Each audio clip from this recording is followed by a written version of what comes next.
Hello, everybody, and welcome back to In the Foundations. We are continuing off on our adventure of our childhood home and trying to figure out what our dad left us after he passed away. Alright, let's get into it. Load our previous file. You've been up for a few hours. There's stale coffee in a can, and you use Dad's old coffee maker. Coffee is coffee. You don't drink much of it before it goes cold, unfortunately. There's two kinds of things in the house that you want to tackle. Family heirloom, like your dad's journals or the photo albums Grandpa made. And furniture or things you can sell that don't have a sentimental value. Also, the basement. You'll need to do that eventually. You have no idea where to start with selling stuff, so you turn to the familiar. Let's look through the photo albums. When you grab the closest album, you notice it's the most recent one. Dad didn't print out a lot of pictures after the divorce, it seems. This album is full of photos of the four people in your family: Dad, Sandra, yourself, and Paige. Your dad looks so happy with your stepmom. Many of the photos are from vacation.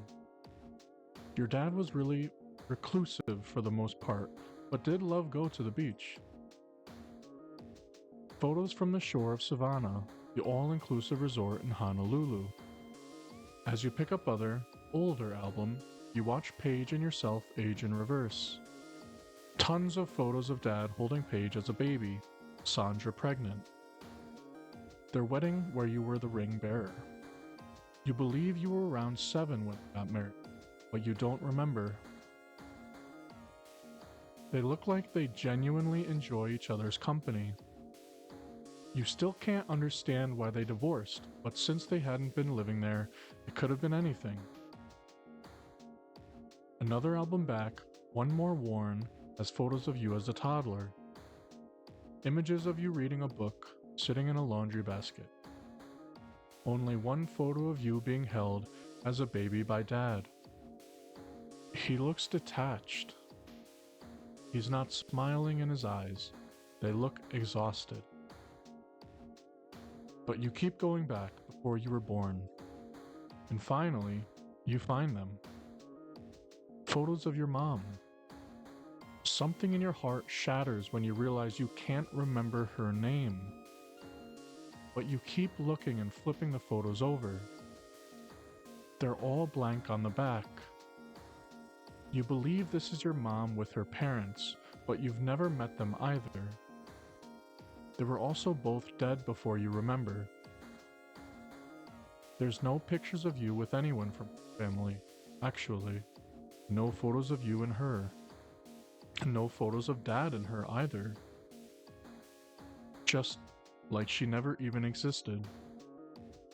You stare into her face. You think hard, but it comes to you almost like it's placed there in the back of your mind. Catherine. Almost like you can hear her say it. She looks like you. You bet she wished she could have met you too. You feel a strange jealousy of Paige and all her photos with her mom. Before you even get to the photos of your grandparents, you already feel overwhelmed. You'll box these up later. Let's look through the VHS tape. You look through the VHS tapes that are on the shelf. There's children's movies and stuff. You want to play them, but there's no reason. You also find a lot of recordings your dad and Grandpa made. Grandpa loved to record things from the TV. There's some family movies too. The shelf is pretty packed except for a few missing tapes. They're in chronological order. The missing tapes, one is from before you were born, and the other is from recent times. You pop in one from your childhood. It's a tape from when your dad was teaching Paige how to ride her bike. You were in your late teens. Every time the camera pans over to you, you look sullen, unhappy. And you know why. At this point, you had clearly realized your dad favored this family over you. When you needed to learn to ride your bike, he hadn't helped. Your stepmom had tried, but you didn't want her. You wanted Dad. And he was too busy in the basement. But for Sandra and Paige, he was deeply involved in homework, driving lessons, birthday. A twinge of jealousy leaps up your neck to the back of your head. It burns. Proud of you. Your dad being proud of you? No, he didn't know enough about you to be proud of shit. There's no way. Was he ever that positive? You turn off the tape and stare at the black screen too long before moving on. Let's look through the blueprints. You go to the dining room table and unroll the papers. The papers are blueprints for the house. You don't really know how to read them. They're very fragile, and you hesitate to completely unroll everything. You can tell one of them is the floor you're on: kitchen, bathroom, bedrooms, and living room. The dining room seems to have been added later, as the house is really old and it's got more modern amenities in it. There's a second page that looks like the basement. It's not very big. You don't remember much of what's down there, except that it's one large room with shelves. The only time you went down there, that's in your memory still, was tainted by your dad screaming at you. As you poke around, you find a third, much bigger page. It's the oldest page, and is faded so much that understanding any of the markings isn't possible. At least for you. You're not a blueprintologist. It does look huge, though, compared to the other sheets. It's possible the scale is different. Maybe Jean will know more about this. You look down at your watch, and when you realize what time it is, your stomach growls. There's not a lot in the house. Some expired soup, microwave popcorn, animal crackers that your dad used to feed the crows. It's possible there's food downstairs in the basement. Your dad was kind of a prepper, and it got worse after Sandra left. But you want something good, something warm and comforting. Local restaurants are few and far between. The food delivery app on your phone says the one place that will deliver will take over an hour. You remember Gingham's Diner down the street. They always had really good biscuits. You can almost smell them. It would be quick to go there and grab something. You go to the front door and start putting on your shoes. You get one shoe on and tied.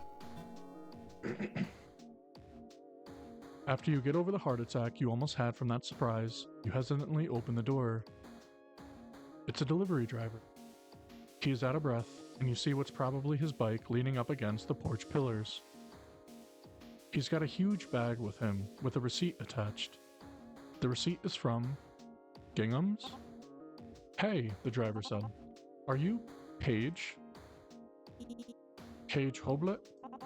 Yep, that's the name on the food. That's my sister, I say. Great. He thrusts the bag at you. You take the heavy bag and he immediately turns around. Tell her thanks for the tip, the driver said. You look at the receipt. She sent you what looks like a week's worth of diner food. Eggs, fried chicken, mac and cheese. Multiple orders of biscuits with extra honey butter. Your stomach growls. You realize you're standing there with only one shoe on. You go back inside and put everything down on the dining room table. Opening the bags makes you realize they threw in extra pancakes and french fries. This is a lot of food. It'll be hard to eat it all. Unless you're stuck here for longer than you expect.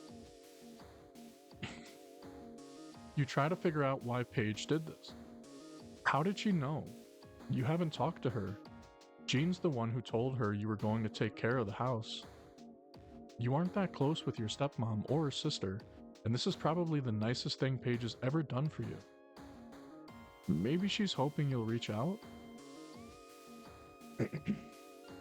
Let's call her sister. You pull out your phone and call her. The phone rings repeatedly. You grab a few fries and shove them into your mouth. When Paige finally picks up, she sounds concerned. Hey, can't believe you called me, Paige said. I'd ask who died, but he already did. Very funny. One of us needs to be. Not really in the mood for joking, I say. Okay, I'm sorry. Did you get the food already? Yes, thank you. You're welcome, Paige. Enjoy your extra honey butter. You gave that guy a huge tip, I say. Did I? I didn't realize. Yeah, it was like 50%. Well, I had to call the order in, so maybe I misunderstood how much it was? Once I thought about ordering for you, I think I picked half the menu. It felt almost like an out-of-body experience. Hopefully it's enough for the week. It should be, I say. Glad to hear it. I know I can't be there, but I just felt like I had to help. Somehow. I hope it goes well. Let me know if I can do anything else. Don't worry, I say. Oh, I'm not worrying. So, let's ask about the lockbox. Did you know anything about a lockbox that Dad kept in the safety deposit box? Nah, what's in it? I don't know. I can't open it. What kind of lock is it? It's got the whole alphabet around it, like instead of 1 through 40, it was A through Z. Well, if you can't get it open, why not smash the box? What if something in the box is fragile? Oh, sorry. You couldn't see me, but I rolled my eyes and shrugged. Thanks, that was very helpful. Do you know what the combination might be? Try my name, your name, our last name? A unique word? I'll try to figure it out, I guess. Let's ask about the blueprints. Hey, you know anything about the house blueprints? No, why would I? Wait, why do you?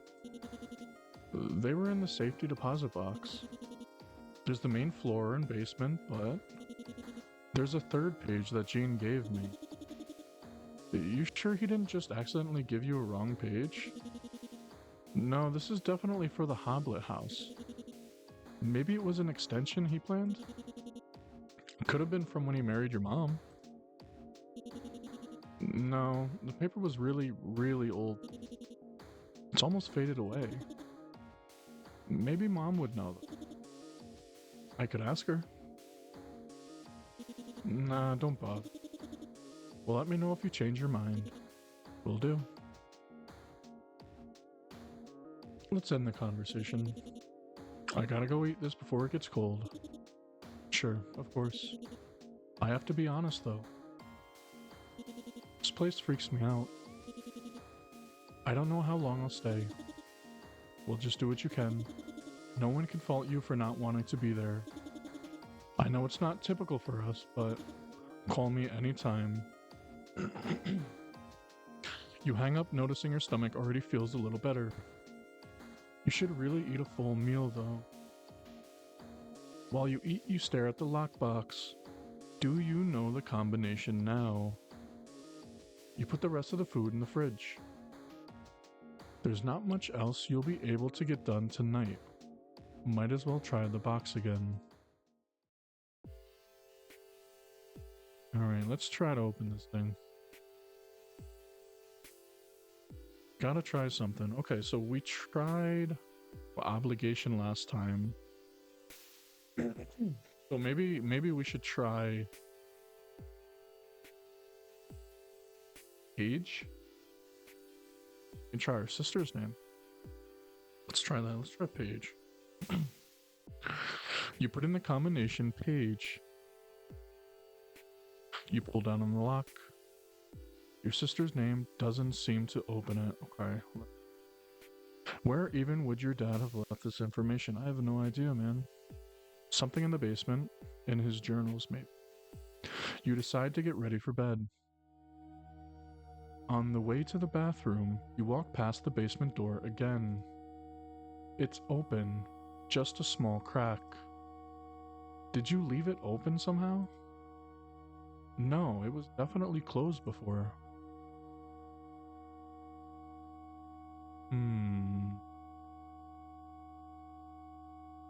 You push the door open a small amount and look down. It's so damn dark down there. You should take a step down. If you want to go down, you need to turn on the lights. You should turn on the lights. You feel around on the wall until you find the switch. You should flip the switch. You stand in front of the door and flip the switch. The light doesn't turn on. You flip the switch on and off.